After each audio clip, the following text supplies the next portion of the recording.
Part 3. The old hunter's words stuck with me long after I left his cabin. His warnings, his grim tone, echoed in my mind as I drove back to town. Every twist in the road, every tree that loomed over me like a silent sentinel, felt more oppressive, as if the forest itself was trying to hold me back, to keep me from venturing further. But the more I thought about it, the more the need to know gnawed at me. I couldn't just walk away from this. I had seen something that had been hidden for who knows how long, and the thought of it being out there, in the dark, untouched by time, was too much to ignore. I couldn't let it go. The next day, I woke up with a sense of unease, but also a strange resolve. I couldn't go back to the forest just yet, not after what the hunter had said, but I had to find more information. I needed to understand the creature I had encountered, what it was, and why it had let me go.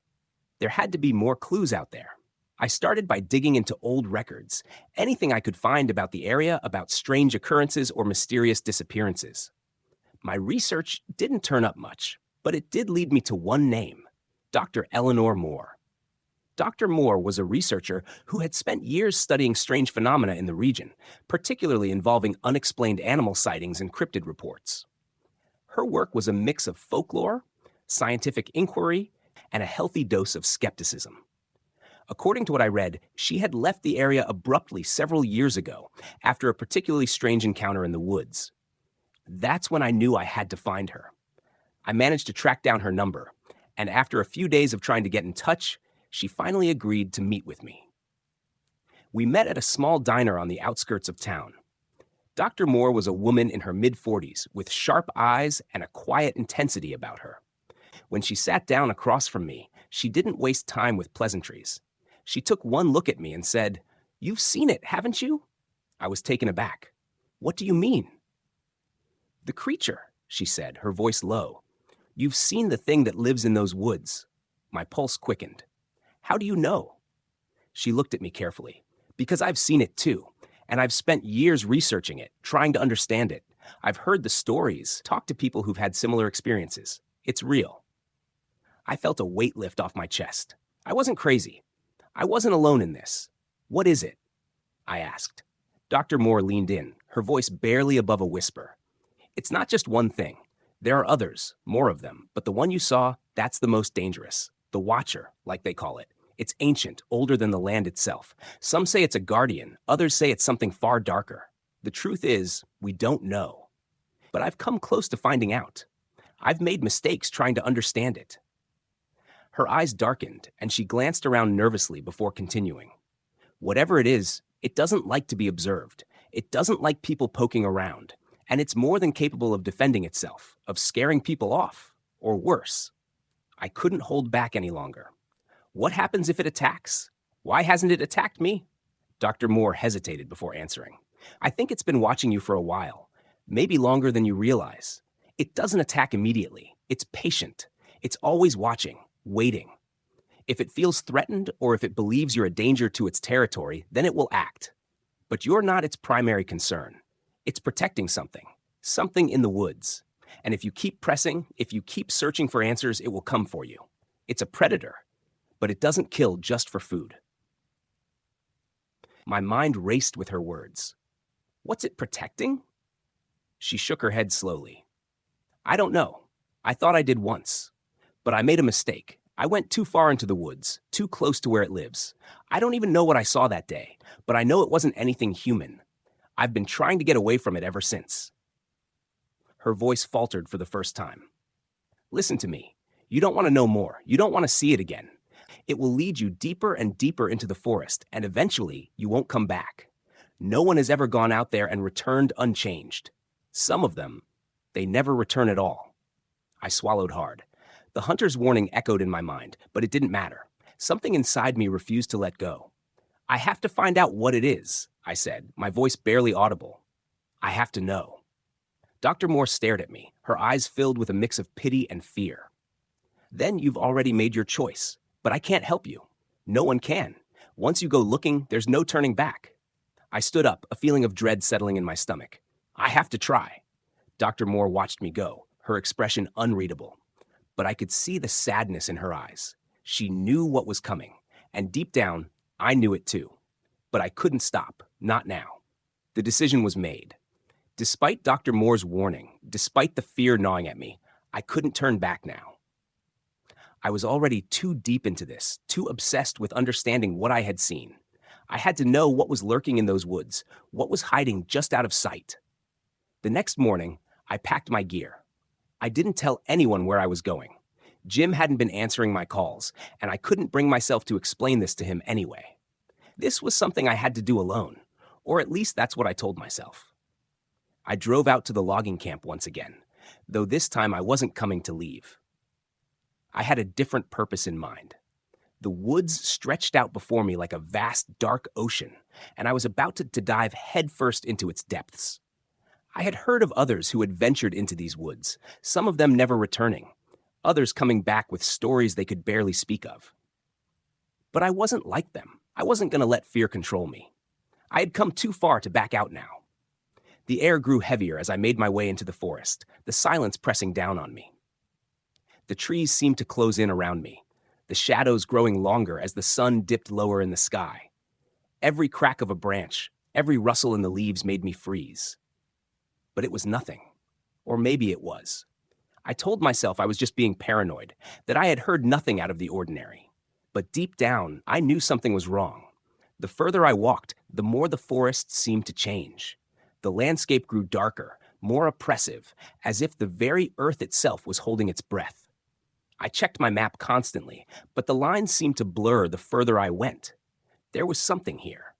I could feel it in the pit of my stomach. After hours of walking, I finally reached the place.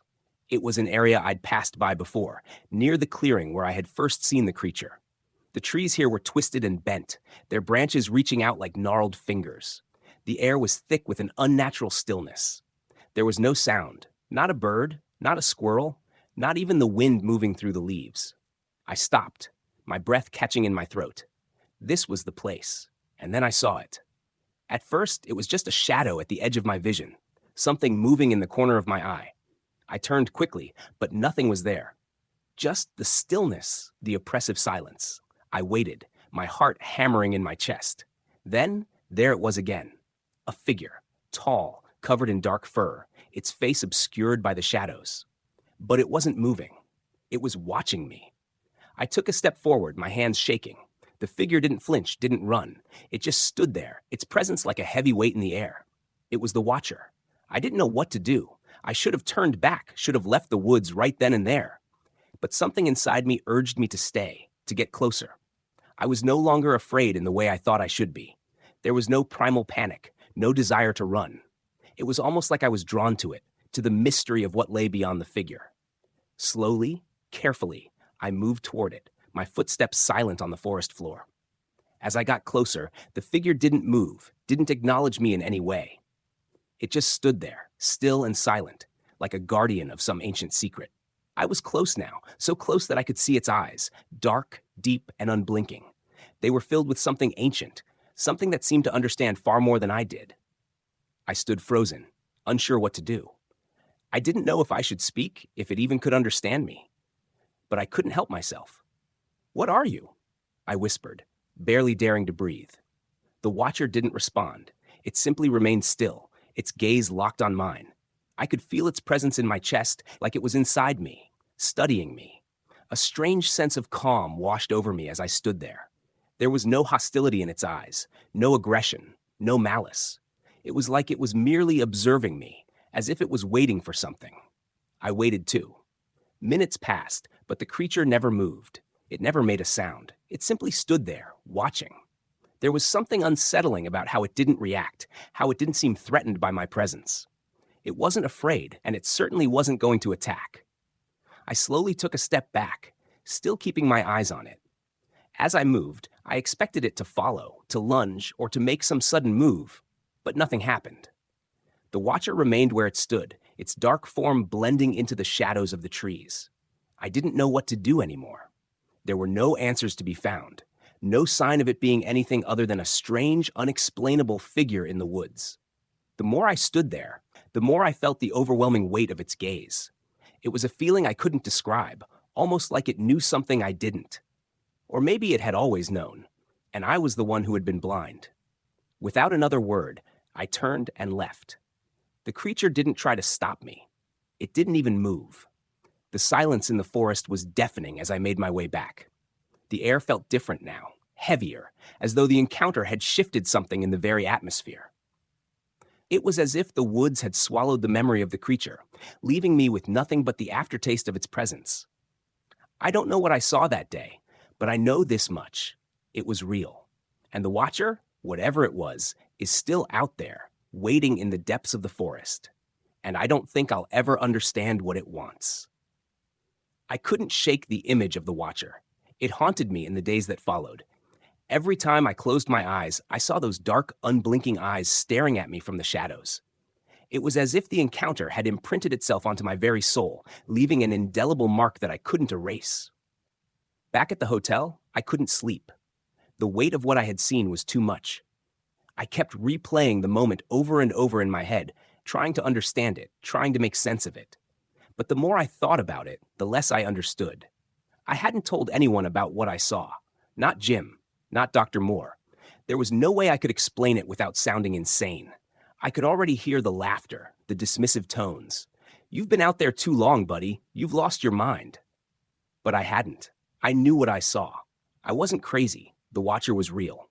Whatever it was, whatever it represented, it was real. I tried to push it out of my mind. I told myself that I had seen something, a shadow, a trick of the light maybe, but deep down, I knew it wasn't that. The watcher had been standing there, waiting for me, watching me like I was an intruder in its world. I took another trip back to the forest a week later, though I didn't tell anyone this time. I couldn't risk them coming along. I needed to go back alone. Maybe I could find something that would make sense of it. Maybe I could see something that would explain what I had encountered. But the forest was the same, dark, silent, empty. I spent hours wandering, but there was no sign of the watcher, no strange figures in the distance, no eyes staring at me from the shadows, just the endless forest stretching on, with nothing to show for my efforts. I went back the next day, and the next, but each time I came, the woods offered no answers. The watcher had vanished, leaving no trace behind. I asked around the local townspeople, trying to gather any information I could about strange sightings in the woods, but no one seemed to know anything. They'd just laugh, tell me it was probably just my imagination running wild. Some even joked that I'd seen a bear or a moose in the distance, but that didn't explain what I had felt.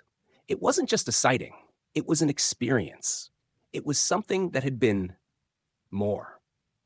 And then the nightmares started. They weren't like normal dreams. They were vivid, real. I would wake up in the middle of the night, drenched in sweat, with the feeling that the watcher was still out there, watching me. I could feel its eyes on me, even though I was safe in my bed.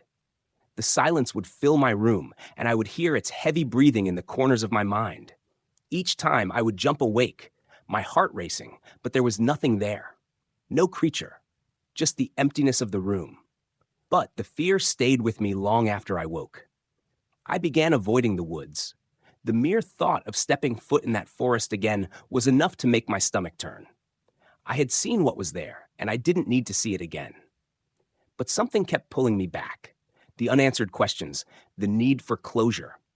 I wasn't sure if it was the memory of the creature or if it was something deeper, something that had attached itself to me in the woods and now wouldn't let go. As the weeks passed, the memory of the watcher began to fade into the background of my life, but it never truly disappeared. It lurked in the corners of my thoughts, just waiting for the right moment to return. And every now and then, when the wind would pick up or when the trees would groan in the distance, I would feel it again, that presence, watching, waiting. I had no answers, and maybe I never would. But the watcher, whatever it was, had made sure I would never forget. The months passed, but my thoughts never strayed far from that encounter. It wasn't that I wanted to return to the woods, but there was something about the watcher's presence that kept haunting me. It wasn't just the image of the creature, but the feeling it left behind. A cold weight in the pit of my stomach, a sense that something was unfinished. The more I tried to move on, the more I felt its pull. I tried to talk about it with Jim once. He had noticed the change in me, how I had become quieter, more distant. He asked what was bothering me, and for a brief moment, I thought about telling him everything. But I couldn't. How could I explain what I had seen, what I had felt?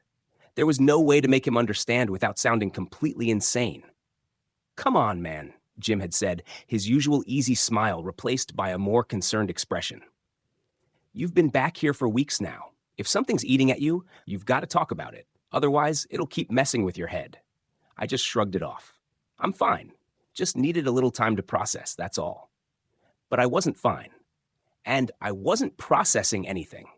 It was like my mind had become a maze I couldn't escape, and the Watcher was at the center of it, always waiting. One night, unable to sleep, I found myself staring at the map of the forest again. My eyes traced the route I had taken on the day of the encounter. I could still feel the path beneath my feet, the way the trees seemed to close in around me, how the air felt thicker the closer I got to that place. It was like there was something in the very soil, something ancient, something alive. I couldn't shake the feeling that I needed to go back. The next morning, I found myself standing outside the logging camp again, my heart pounding in my chest. There was no real reason why I should go back, no rational explanation. But the need to understand, to know what I had experienced, outweighed the fear. This time I didn't bring any equipment. No cameras, no gear, just me and my thoughts. I didn't need proof. I didn't need anyone else to believe me. I just needed to know if what I saw had been real or if it had all been a hallucination. I walked into the forest once again, the familiar trees towering overhead. The path was the same as before, and yet it felt different, almost like the woods themselves were aware of my return. There was no sound, just the crunch of my boots on the forest floor and the occasional rustle of a bird flitting through the trees.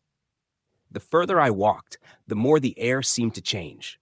The temperature dropped slightly, and the trees seemed to grow thicker, their branches hanging lower, casting deep shadows across the ground. The place felt heavier, like it was holding its breath, waiting for something. I reached the clearing, the spot where I had first seen the Watcher, but there was no sign of it. Nothing moved. The woods were silent, as they had been that day. I stood there, unsure of what to do next. I was about to leave when I heard it, a soft crack of a branch breaking underfoot. My heart skipped a beat, and I froze. It was distant, too distant to be something I had done, too distant to be a random animal. This was something else, something deliberate. I turned, scanning the trees, but all I saw were the same empty shadows. Yet I knew. I could feel it. The Watcher was out there, somewhere in the darkness. I waited for what felt like an eternity, my body tense, my mind racing. But nothing happened. The forest was still, silent. I couldn't be sure if it was a trick of the wind or if something truly had moved. I didn't want to find out. Turning away from the clearing, I began walking back to the path.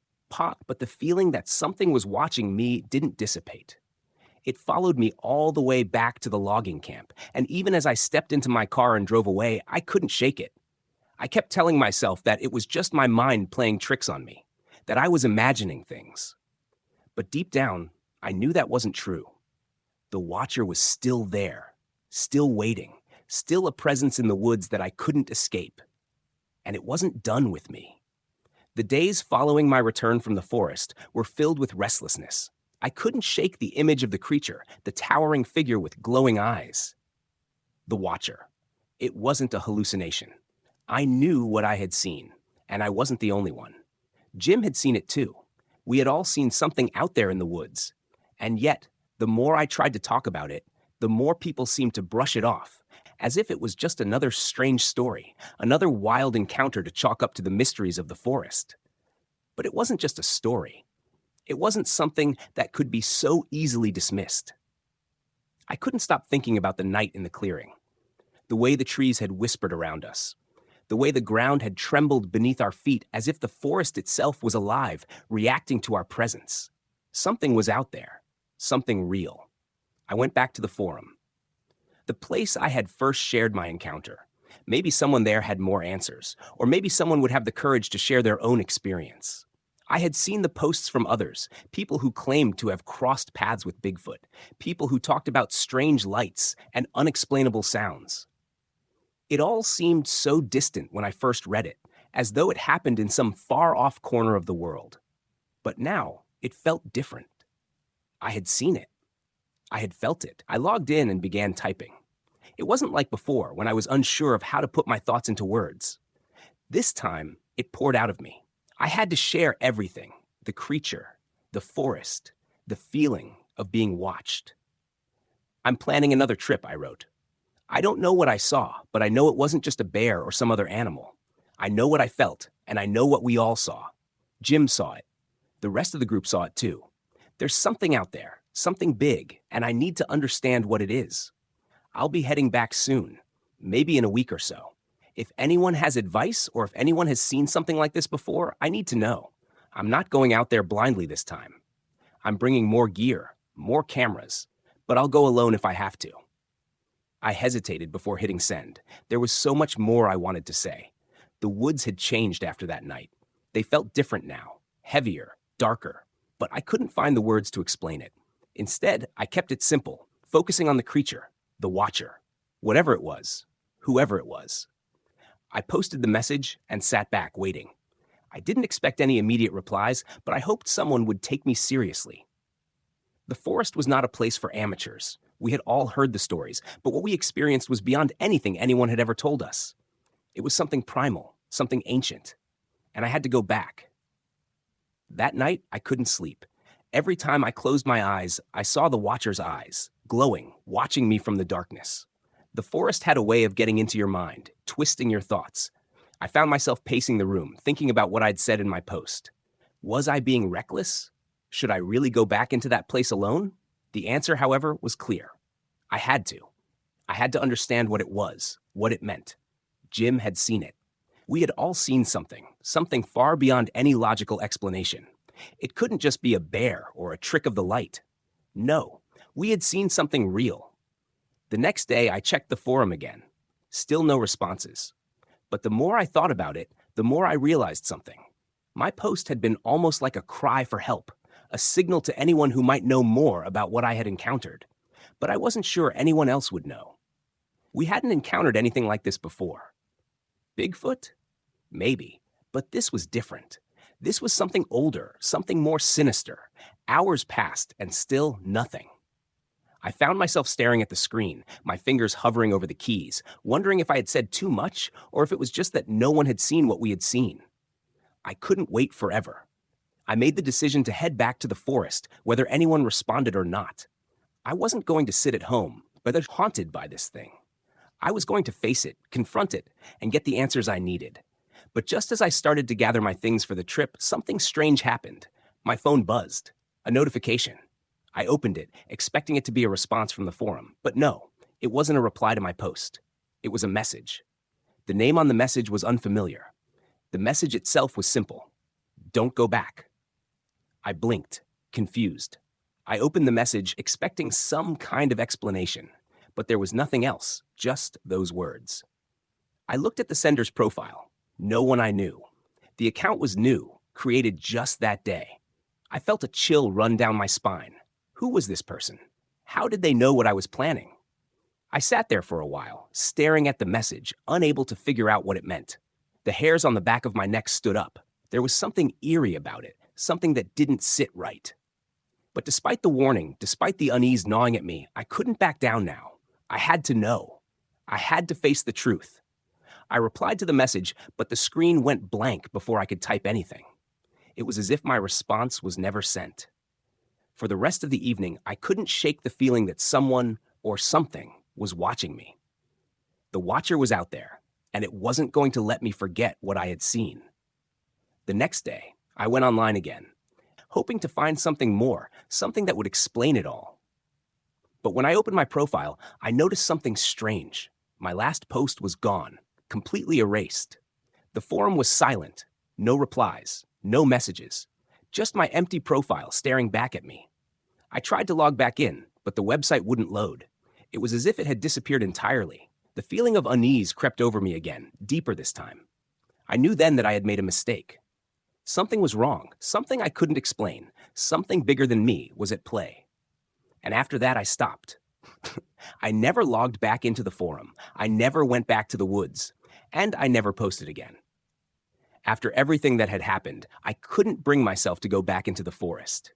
The unease had settled in deep, like a constant shadow hanging over me. I kept thinking about the creature, the watcher, whatever it was that we had seen. It was real, and it was waiting for us. And now, even though I hadn't logged back into the forum or returned to the woods, I couldn't shake the feeling that it was still out there, lurking, watching. A few days after the last strange message on the forum, I called Jim. I needed to talk to him. We hadn't discussed the encounter much since we'd returned. We'd both been silent, processing everything in our own ways. I needed to know if he felt the same way I did about it all. The nagging feeling that we had brushed up against something dangerous, something we shouldn't mess with. "Jim, we need to talk," I said when he picked up. "About the forest, about what we saw." There was a long pause on the other end of the line. Then, in his usual calm voice, he responded, "I was thinking the same thing. It's been bothering me too. We can't just ignore it." "I made some notes about the places we shouldn't go back to," I continued. "There are spots I marked in the forest where it felt like something was off. I don't think it's safe to go back there, not after what happened." Jim was silent for a moment. "I've been feeling the same way. That thing. Whatever it wasn't just a creature. It was something else. I don't know how to explain it, but I don't think we should go back." I ran my fingers over the notes I had written, each mark a place in the woods that felt wrong, where the air was thick, where the earth seemed to hum with an unnatural energy. Those spots had been nothing but trees and underbrush before. But after that night, they were something else entirely. Dangerous. "I'm glad you agree," I said quietly. "I think it's better if we leave it alone. We don't know what we're dealing with out there. It's not like any other animal. It's something older, something we're not meant to understand." Jim exhaled slowly. "I've been thinking about that. The thing we saw, it's not just some wild animal. It's like it's connected to the forest itself, maybe even older than that. Maybe we weren't supposed to find it." "I'm not going back. Not now. Not ever," I said firmly. "And I think we should make sure no one else goes either. I don't want anyone else to get caught up in whatever that is." "Agreed," Jim replied. "We can tell people, warn them, but I'm not stepping foot in that forest again. Some things are better left alone." We talked for a while longer, discussing our next steps. We agreed that it was best to leave the whole thing behind. The forest had given us more than enough to think about. The last thing we needed was to keep poking at something that might very well be better left untouched. Later that evening, I made sure to mark the spots on the map clearly. Places to avoid, places where we had felt the most intense unease. I didn't want to take the chance that someone else might stumble upon them. Maybe they wouldn't understand what had happened, but I had no intention of letting anyone else experience what we had. I folded up the map, set it aside, and then sat there for a moment, staring out at the darkening sky. The forest had always been a place of mystery, but now it was a place of warning. And the more I thought about it, the more I realized that this was the right decision. We had been lucky. We had seen something that most people would never believe, but something that changed everything. The Watcher was out there, and I didn't want to find out what else it might be hiding. I'm done with that forest. I whispered to myself, even though Jim wasn't on the line anymore. We're done. And with that, the decision was made. The forest would remain a mystery, one that we would leave unsolved. It had been a few days since I last spoke to Jim.